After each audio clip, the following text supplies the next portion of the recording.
लुकावाया पता लुकावाया मैं गोरी तोहरो जवानवा पता लुकावाया मैं गोरी तोहरो जवानवा पता लुक।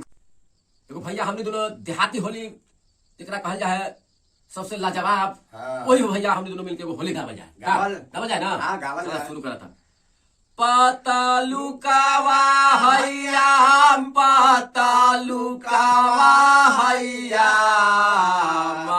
ए गोरी तोहारो जवानवा हो लुकावा हैया ए गोरी तोहारो जवानवा होरी हो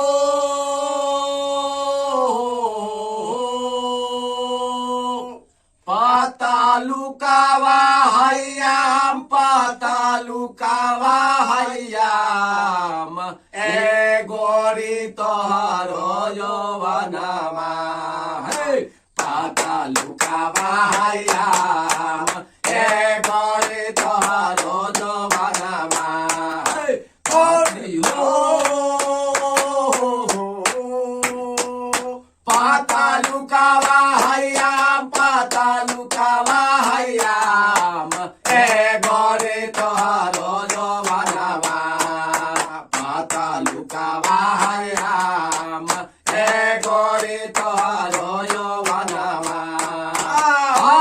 16 साल से 18 भइलबा 18 साल से 18 भइलबा अब लौकेला जवाना तोहार हो अब लौकेला जवाना तोहार ए गोरी तोहारो जवानवा पता लुकावा हैयाम ए गोरी तोहारो जवानवा होली हो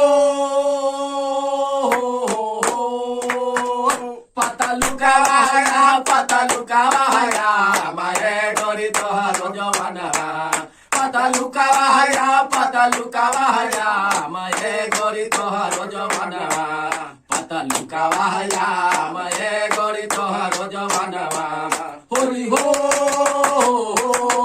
पता लुकावा हैयाम पता लुकावा हैयाम ए गोरी तोहारो जवानवा पता लुकावा हैयाम ए गोरी तोहारो जवानवा पता लुकावा हैयाम ए गोरी तोहारो जवानवा। भाई बोलो द्वारिका राम सियावर रामचंद्र की जय।